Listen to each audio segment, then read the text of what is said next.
Have you ever wondered about the forbidden fruit from the Garden of Eden? For centuries, people have debated what it truly was. Was it an apple? Was it a symbol for something deeper, like wisdom or temptation? Most of us have heard the popular version of the story, but the truth behind it might surprise you. In this video, we will explore an ancient mystery that has puzzled humanity for generations.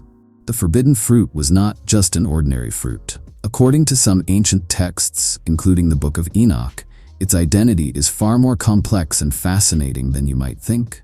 What was it about this fruit that changed everything for Adam and Eve? And why has its mystery endured for so long? This journey will take us into the heart of the Garden of Eden, where Enoch, a man who walked with God, saw incredible things that were hidden from most of humanity.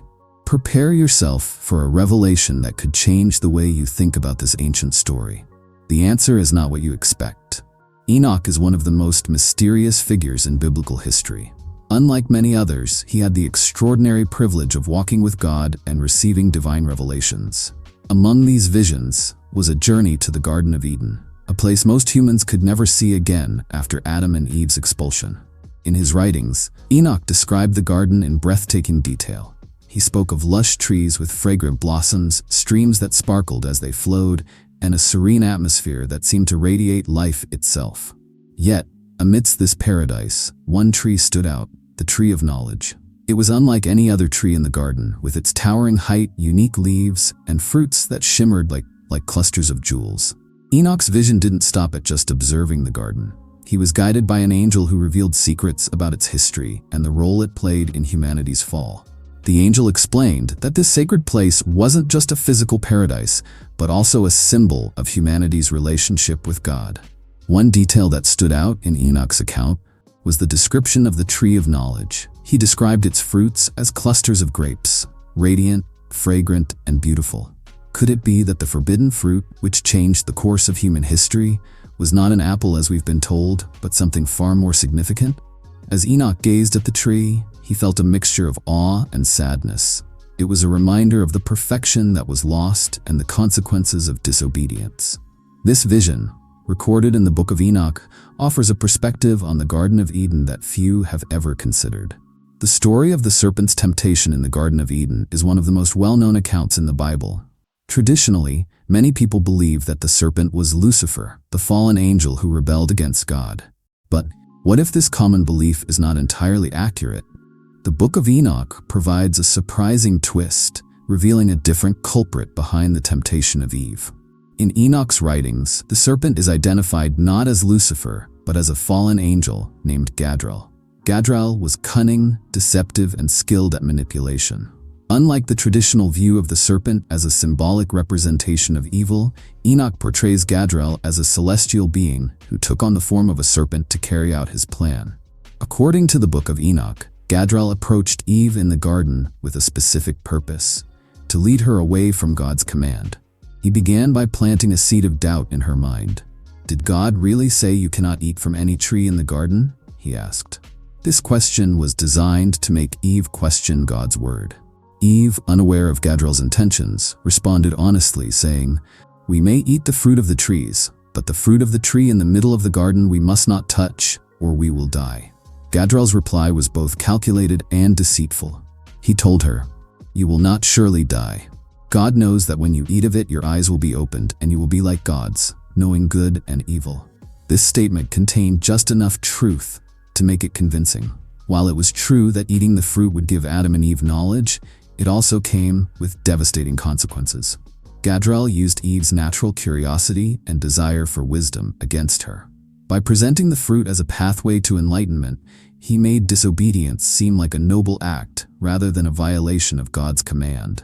This subtle manipulation highlights the danger of half-truths, which can often be more deceptive than outright lies. When Eve looked at the fruit, it appeared beautiful and desirable. She saw it as a chance to gain wisdom and become more like God. Overcome by temptation, she took the fruit and ate it. Then she shared it with Adam, completing the act that would change the course of human history. This chapter of the story introduces Gadriel as a significant player in the events that led to humanity's fall. While Lucifer remains the leader of the fallen angels, the Book of Enoch reveals that Gadriel played a direct role in the temptation of Eve.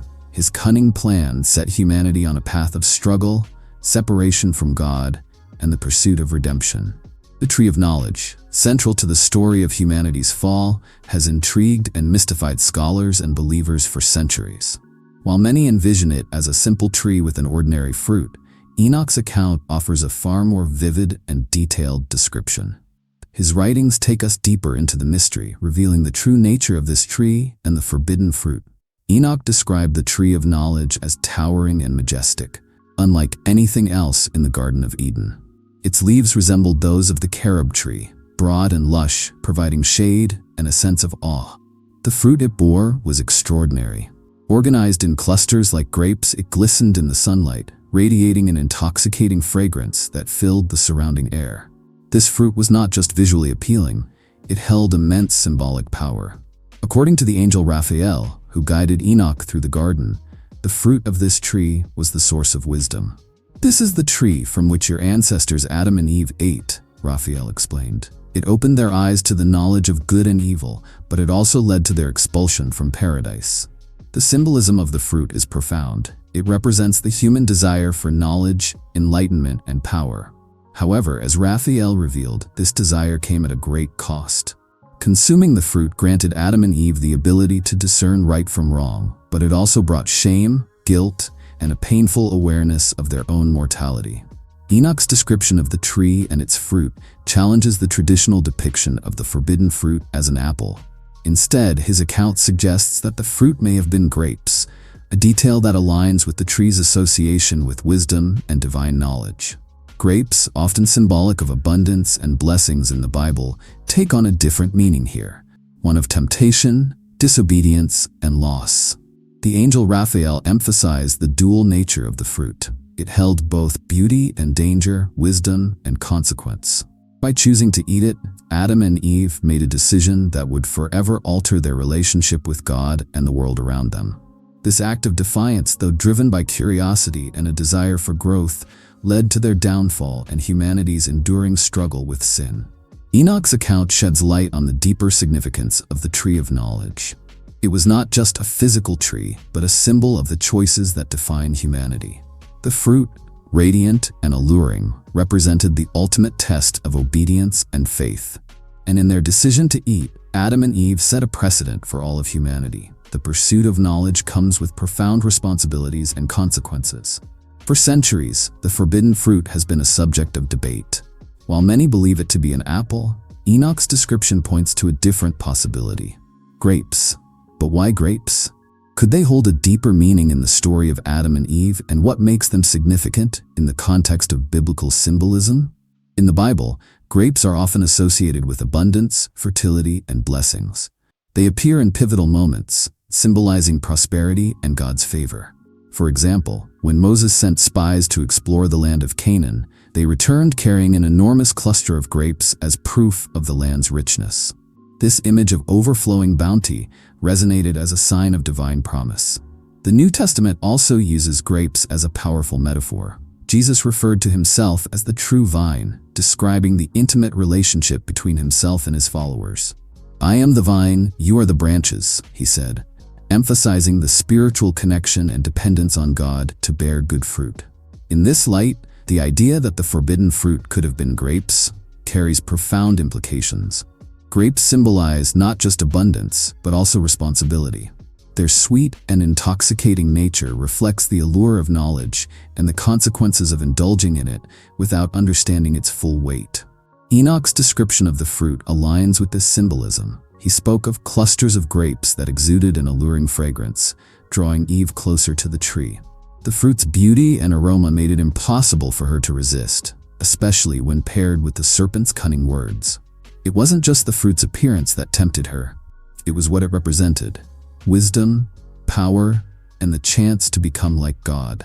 This connection between grapes and the forbidden fruit may also explain why wine made from grapes has deep spiritual significance in the Bible. Wine is used in celebrations, rituals, and covenants, symbolizing joy and union with God. But it also serves as a reminder of judgment and consequence, as seen in the book of Revelation, where the grapes of wrath are harvested and pressed in God's winepress. If the forbidden fruit was indeed grapes, It adds a new layer of meaning to the story of Adam and Eve. Their choice to eat the fruit was not just an act of disobedience, but a decision to embrace the complexities of knowledge and independence. Grapes, with their dual symbolism of blessing and judgment, perfectly encapsulate the paradox of humanity's fall. A pursuit of wisdom that came at the cost of innocence. The possibility that the forbidden fruit was grapes challenges the traditional narrative and invites us to look deeper into its symbolism. It forces us to consider the weight of our own choices and the responsibilities that come with seeking knowledge. Like Adam and Eve, we are drawn to the allure of wisdom, but we must also face the consequences of what we learn. The story of the forbidden fruit is not just about a physical act of eating, but about the pursuit of something deeper, knowledge. Adam and Eve's decision to eat the fruit from the tree of knowledge changed the course of humanity forever. It was a moment that revealed the dual nature of knowledge, as a gift and a burden. When Eve first gazed at the forbidden fruit, she saw more than just its beauty. The serpent's words made her believe that consuming it would unlock secrets only known to God. "You will not surely die," the serpent said.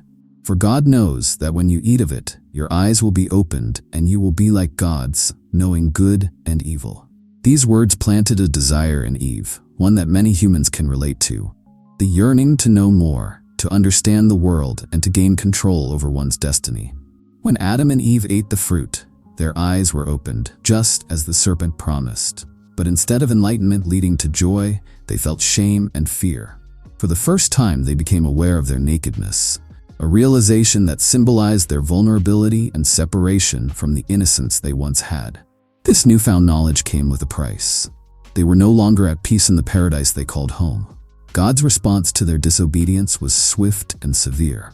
He questioned them, asking Adam, "Have you eaten from the tree that I commanded you not to eat from?" Adam blamed Eve, and Eve, in turn, blamed the serpent. This passing of blame showed how knowledge of good and evil brought not only awareness but also division. Relationships that were once harmonious became marked by conflict and mistrust. As a consequence of their actions, Adam and Eve were expelled from the Garden of Eden. Their lives became marked by hardship, toil for Adam, and pain in childbirth for Eve. They were separated from the presence of God, forced to navigate a world where they had to rely on their newfound knowledge to survive. But the story of the forbidden fruit is not just about punishment.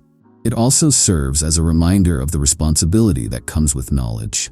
The tree of knowledge was not forbidden because God wanted to withhold wisdom.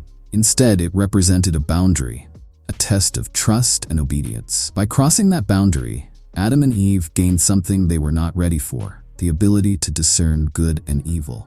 This duality is reflected in humanity's history. The pursuit of knowledge has led to incredible advancements from science to art, but it has also brought destruction. Innovations can heal or harm, and understanding can unite or divide. The story of the forbidden fruit reminds us that knowledge is powerful, but it must be accompanied by wisdom and humility. Enoch's account adds depth to this theme. By describing the fruit as clusters of grapes, he ties the pursuit of knowledge to themes of abundance and consequence. Just as grapes can produce wine that brings joy or drunkenness, the forbidden fruit brought both enlightenment and suffering. It is a lesson that continues to resonate. The choices we make in our quest for knowledge shape our lives and the world around us. One of the most enduring misconceptions about the forbidden fruit is that it was an apple. This idea has been deeply ingrained in popular culture, but it is not based on biblical text. In fact, the Bible never specifies what type of fruit Adam and Eve consumed from the tree of knowledge. So how did the apple come to symbolize humanity's fall? The connection between the apple and the forbidden fruit can be traced back to the Latin language. In Latin, the word malum has two meanings. It can refer to an apple, but it also means evil or sin. This linguistic coincidence likely influenced early Christian interpretations of the story. Over time, this association grew stronger, embedding the apple as a symbol of sin and temptation in Western culture. During the Renaissance period, artists began to depict the Garden of Eden in their works, and they often chose the apple as the fruit in their imagery. One of the most iconic examples is Michelangelo's fresco on the ceiling of the Sistine Chapel, where Adam and Eve are shown reaching for an apple. These artistic depictions solidified the image of the apple as the forbidden fruit in the minds of many. This association was further reinforced by literature and folklore. The apple's symbolic use as a fruit of temptation appeared in countless stories, aligning with the idea of the forbidden fruit. It was easy to visualize and recognize, making it a convenient symbol for sin and disobedience. Interestingly, the King James Bible, one of the most influential English translations, does not specify the type of fruit either. This ambiguity left room for interpretation, and the apple became the default choice due to its cultural prevalence. However, there is no direct evidence in the scriptures to support the idea that the forbidden fruit was an apple. Enoch's account challenges this long-held belief. By describing the fruit as clusters of grapes, he provides an alternative perspective that aligns more closely with the symbolism of wisdom and responsibility. Grapes, as mentioned earlier, hold significant spiritual meaning in the Bible, often representing abundance, covenant, and divine blessings. This makes them a fitting candidate for the forbidden fruit. The misconception about the apple is a reminder of how language, art, and culture can shape our understanding of ancient stories. While it is a powerful symbol, the apple may not be the true forbidden fruit. Enoch's detailed description encourages us to reconsider what we think we know and to explore deeper meanings behind the story. The identity of the forbidden fruit remains a mystery, but one thing is clear: its significance lies not in its physical form, but in what it represents. Whether it was an apple, grapes, or another fruit entirely, its role in the story is to remind us of the consequences of our choices and the price of seeking knowledge without understanding its cost. The story of the forbidden fruit is more than just an account of Adam and Eve's disobedience. It is a profound exploration of human nature, choices, and the consequences that come with them. Whether the forbidden fruit was an apple, grapes, or something else entirely, its symbolism holds deep meaning that continues to resonate across cultures and generations. The forbidden fruit represents humanity's desire to go beyond boundaries, to seek wisdom and understanding, even when warned of the risks. When Adam and Eve ate the fruit, they gained the knowledge of good and evil, but it came at a steep price. Their eyes were opened, and they became aware of their own vulnerability, shame, and mortality. This act of defiance marked the beginning of humanity's separation from God and introduced pain, toil, and suffering into the human experience. Enoch's account adds another layer to this story. By describing the fruit as grapes, he ties the narrative to themes of abundance and responsibility.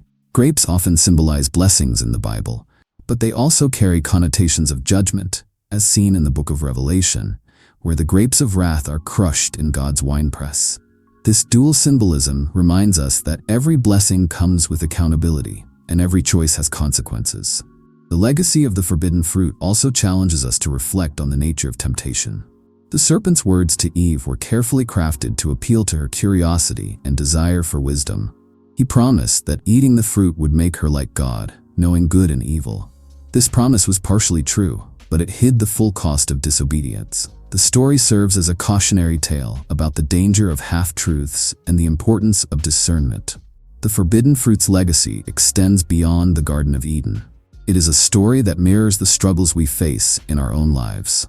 Every day, we are presented with choices that test our values, faith, and integrity. Like Adam and Eve, we must weigh the allure of immediate gratification against the long-term consequences of our actions. The story also offers hope. Although Adam and Eve were expelled from the garden, their journey did not end there. Humanity's story became one of redemption, resilience, and the search for reconciliation with God. The forbidden fruit may symbolize humanity's fall, but it also highlights our potential for growth, learning, and transformation. This legacy invites us to consider our own relationship with knowledge and power. Do we seek wisdom responsibly, or are we tempted by the allure of shortcuts and half-truths? The story of the forbidden fruit is not just about the past. It is a timeless reminder of the choices we make and the values we uphold. As we reflect on this story, we are reminded of its enduring relevance. The forbidden fruit may remain a mystery, but its lessons are clear. The forbidden fruit may remain a mystery, but its lessons are clear. It challenges us to approach knowledge with humility, to resist the lure of temptation, and to embrace the responsibilities that come with understanding. In doing so, we honor the lessons of the garden and strive to build a better future. The mystery of the forbidden fruit is more than just a story. It's a mirror reflecting humanity's deepest struggles with temptation, wisdom, and the consequences of our choices. Was it an apple, grapes, or something even more symbolic? While the true identity may remain unknown, the lessons it carries are crystal clear. Every choice we make shapes our path, and with great knowledge comes great responsibility. Enoch's extraordinary visions give us a glimpse into the hidden truths of the Garden of Eden, challenging us to think beyond the surface and explore the profound meanings behind the scriptures. What do you think the forbidden fruit was? Could it have been grapes? Or do you have a completely different theory? If you found this story thought-provoking, like this video, share your own ideas in the comments down below, and don't forget to subscribe to our channel for more deep dives into the mysteries of the Bible and ancient texts. Your support helps us continue uncovering the hidden truths that shape our understanding of faith and history. Stay curious, stay inspired, and as always, thank you for watching. See you in the next video.